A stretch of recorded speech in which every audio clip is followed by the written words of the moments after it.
Jadi yang dimaksud dengan pengertian Muhammad itu adalah utusanku, yaitu Muhammad dalam arti rahasia ma'rifat. Karena setiap insan kamil itu mempunyai utusan atau rasul pribadi. Disinilah letaknya nilai dan barang yang bernilai itu letaknya dalam pribadi masing-masing. Inilah arti percaya kepada rasul-rasul yang hak atau mutlak.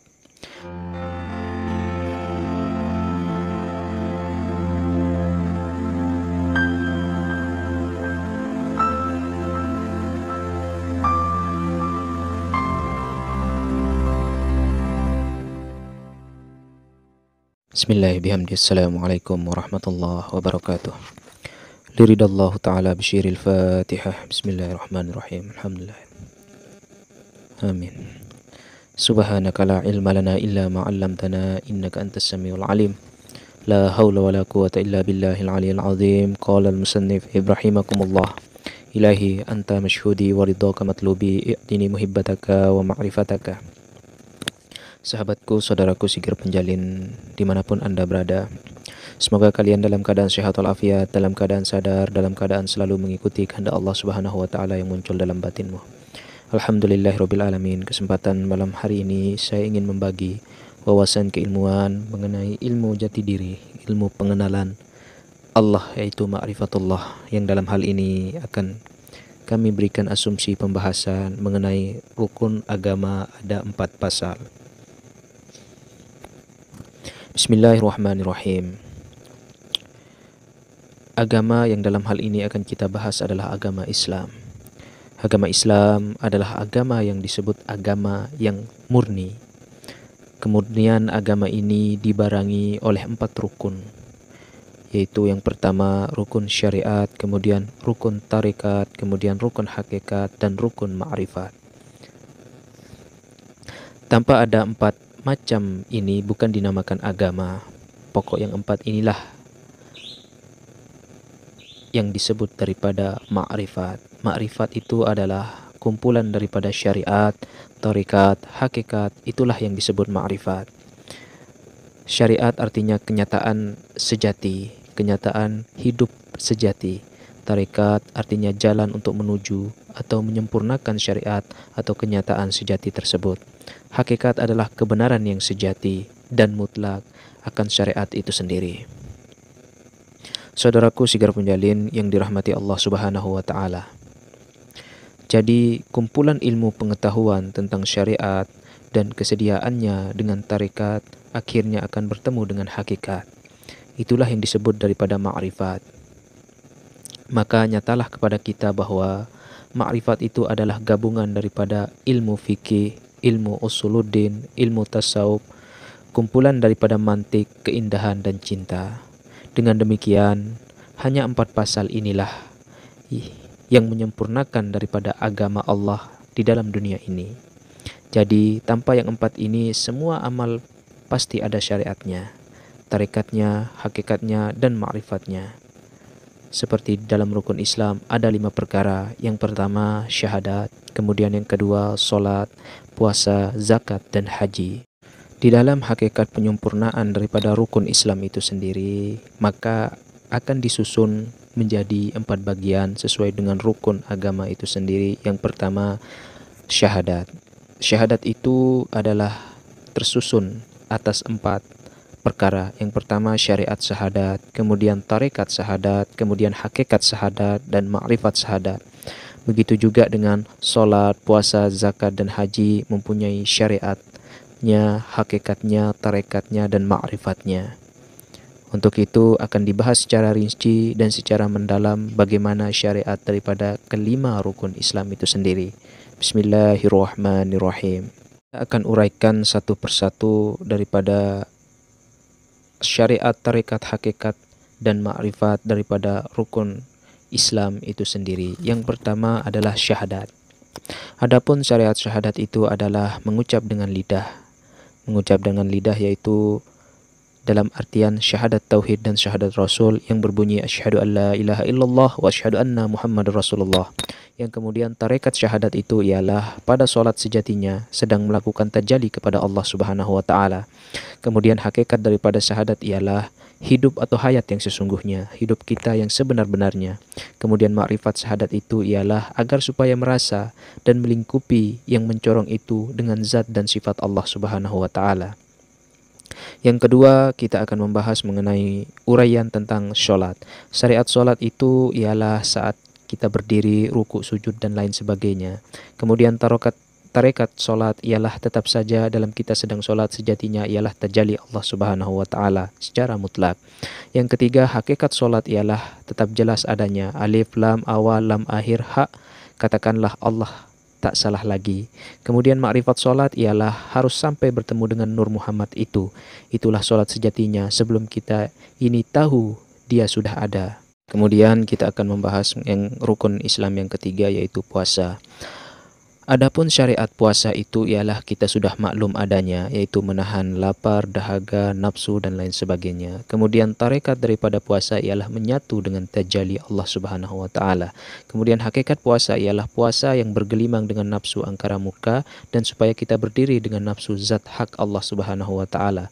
Kemudian makrifat puasa ialah harus bertemu dengan bulan purnama Siddi, yaitu terang benderangnya Tuhan telah bertajalli kepadanya. Yang keempat yaitu zakat. Adapun syariat zakat itu sudah kita maklum adanya. Kemudian tarekat zakat ialah harus berdirinya atau faknanya makhluk daripada ingatannya dan harus tajalli secara mutlak. Hakikat zakat ialah jangan sampai kita lupa dan salah akan akidah kita. Kemudian makrifat zakat ialah harus bisa atau harus sanggup merasakan hilangnya wujud seluruhnya lahir dan batin dan menunggal dengan Allah Subhanahu wa taala dalam rahasia. Dan rukun Islam yang kelima adalah haji. Adapun syariat haji adalah kita sudah maklum adanya, yaitu kita pergi ke Mekah Al-Mukarramah atau rumah Allah Subhanahu wa taala. Tarekat haji ialah sedang kita sholat dan waktu kita adanya di Baitullah atau rumah Allah. Kemudian hakikat haji yaitu meleburkan dosa dengan jalan ma'rifat atau mengenal Allah. Kemudian ma'rifat haji adalah rohani dan jasmani telah menyatu dalam kesatuan yang utuh atau mutlak. Nah, demikianlah yang dapat hamba sampaikan di sini. Jadi rukun Islam itu tadi tiap-tiap satu rukun mempunyai 4 pasal. Maka kalau demikian 5 rukun ini menjadi 5 kali 4 adalah 20 pasal. Inilah si empunya sifat 20 itu. Sebab 20 itu pasal ini menghimpunkan segala sifat-sifat Allah di dalam alam ini. Dan manakah sifat istimewa bagi Tuhan? Segala-galanya harus bagi Tuhan. Tidak ada yang tertegah bagi Tuhan atau tidak ada yang terdinding lagi. Hanya nafsu sendiri yang tertegah karena masih terdinding. Bagi Tuhan tidak ada lagi wajib. Yang wajib hanya bagimu dan bagi orang yang belum faham dan belum mengerti. Jadi siapa yang paham, itulah yang beroleh petunjuk dari Allah. Kesimpulannya adalah rukun agama itu tadi ialah esa segalanya dan tidak ada lagi duanya. Saudaraku sigar penjalin rahimakumullah, kita akan masuk dan membahas mengenai rukun iman. Bismillahirrahmanirrahim. Perihal rukun iman itu ialah amantu billah wal malaikatihi wa kutubihi wa rusulihi wal yaumil akhirihi wal qadha khairihi wahrihi minallahi ta'ala. Artinya ialah aku percaya kepada Allah Subhanahu wa taala. Apakah cukup dengan keyakinan begitu saja? Apakah adanya yang ada itu berada di arsy atau di langit sebelah ataukah berada di dalam surga? Kepercayaan yang seperti ini adalah kepercayaan yang disebut kepercayaan taklid buta karena orang kebanyakan mereka meraba-raba sendiri. Sedang dalil ada mengatakan dekat urat lehermu dengan daging maka dekatlah lagi Tuhanmu itu. Jadi makna rukun iman yang pertama tadi harus begini sebenarnya. Tidak bisa dicari dengan dalil yang lain. Jadi amantu billah ini harus diartikan dengan sesungguhnya percaya bahwa kehidupan sendiri, kehidupan wujud ini selama hidup ini adalah tanda adanya Allah Subhanahu wa taala. Jadi jelasnya kepada kita bahwa dunia ini pasti di dalam ruang lingkup hidupnya Allah Subhanahu wa taala, sedangkan sifat hidup ini adalah zat Allah Subhanahu wa taala. Amantu billah artinya aku percaya kepada Tuhan. wal malaikatihi, artinya aku percaya kepada malaikatnya, wa kutubihi, artinya aku percaya kepada kitab-kitabnya, wa rasulihi, artinya aku percaya kepada rasul-rasulnya, wal yaumil akhirihi, yaitu aku percaya kepada hari akhir, wal qada khairihi, artinya percaya kepada untung baik dan untung jahat daripada Allah Subhanahu wa taala. Saudaraku sigar penjalin yang dirahmati Allah Subhanahu wa taala, sekarang baiklah kita akan mencoba untuk menguraikan satu persatu mengenai makna daripada rukun iman dari amantu billah sampai wal qada khairihi. Bismillahirrahmanirrahim. Amantu billah itu artinya percaya kepada Allah Subhanahu wa taala. Belumlah benar kalau belum dihalalkan. Artinya kalau belum kembali kepada roh lagi dan perasaan.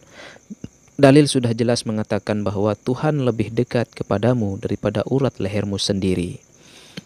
Jadi kita tidak usah repot mencari Tuhan. Tuhan ada pada kamu di mana saja kamu berada. Jadi bisa kita simpulkan ialah pandangan dan tatapanmu ialah tanda adanya Tuhan yang la maujud bihaqqin ilallah. Artinya tidak ada maujud di dalam alam ini kecuali daripada wujud Allah Subhanahu wa taala. Wal malaikatihi, artinya percaya kepada malaikatnya. Pertama kita yakin bahwa malaikat itu ada. Cobalah tekadkan dan telanjangi sekujur badan kita agar supaya cepat beriman kepada Allah Subhanahu wa taala, supaya jadi iman kepada Tuhan yang Maha Agung atau Maha Kuasa tatkala sedang menghadapi sakaratul maut nanti. Dalil apakah yang bisa menolong untuk menyempurnakan nyawa? Bukankah kita sudah tahu bahwa malaikat itu utusan Allah?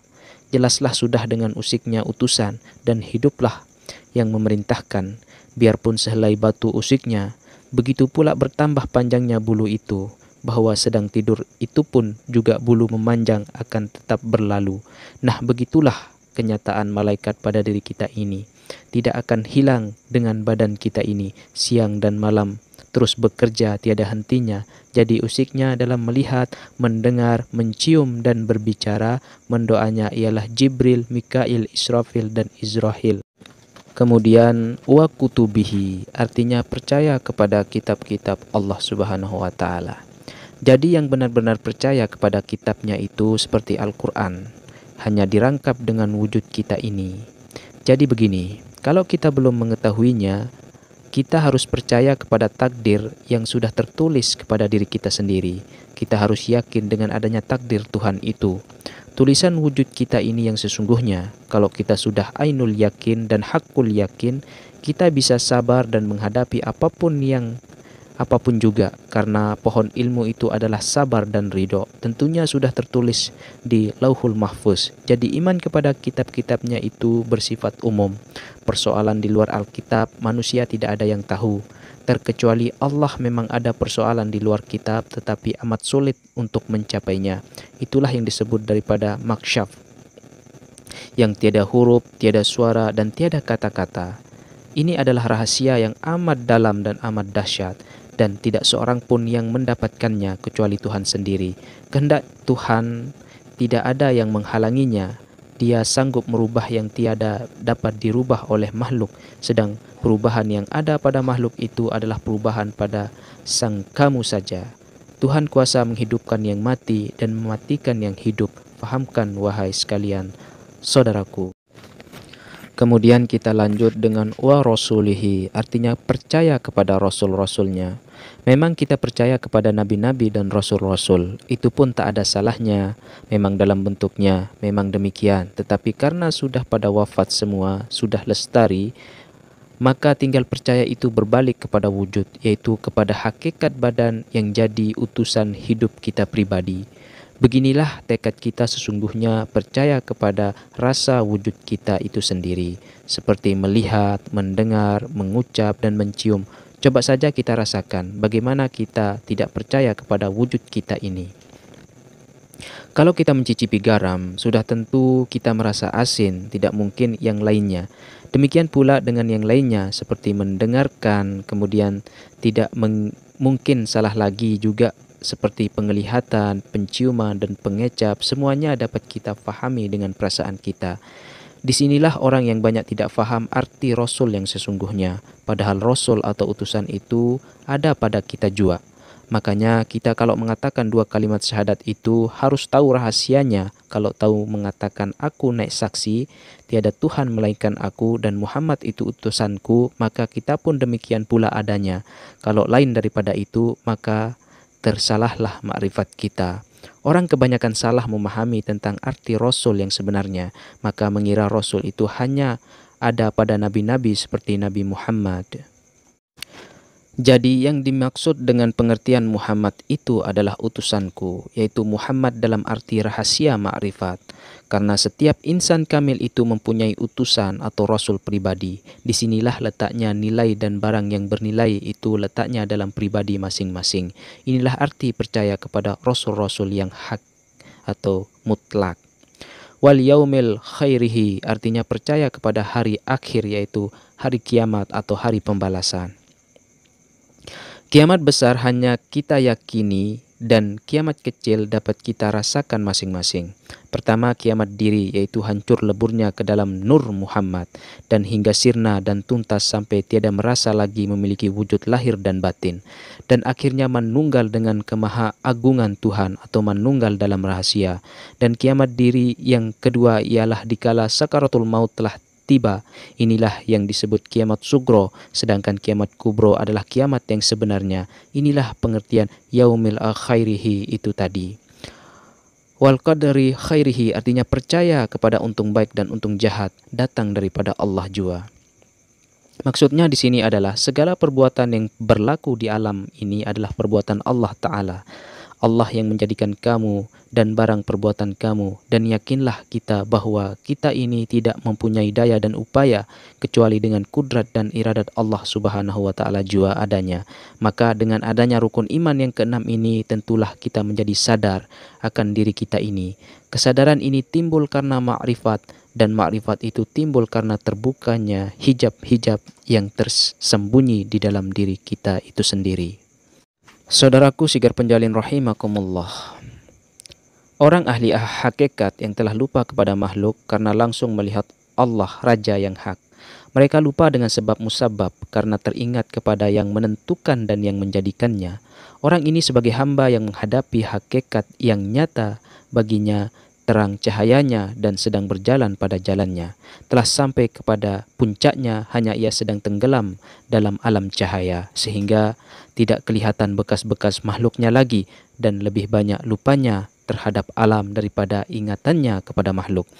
Dan bertemunya daripada renggangnya dan lenyapnya daripada leburnya diri dari tetapnya perasaannya, dan lupanya terhadap makhluk daripada ingatannya pada mereka. Demikianlah seorang ahli hakikat yang telah fana zahirnya dan fana batinnya kepada yang hak. Dan siapa yang telah fana dan Allah dengan Allah, maka pasti ia lupa atau gaib dari segala sesuatu. Orang ini pandangannya Allah semata. Siapa dalam tauhidnya ini seolah-olah sebagai hasil kepintarannya sendiri, maka tauhidnya itu tidak dapat menyelamatkan dirinya dari api neraka. Saudaraku sigar penjalin rahimakumullah, mungkin hanya ini yang bisa saya sampaikan, lebih kurangnya mohon maaf. Semoga Allah Subhanahu wa Ta'ala memberikan rahmatnya akan ilmunya kepada kita sekalian. Amin amin ya rabbal alamin. Assalamualaikum warahmatullahi wabarakatuh. Salamun qaulam mir rabbir rahim. Allahumma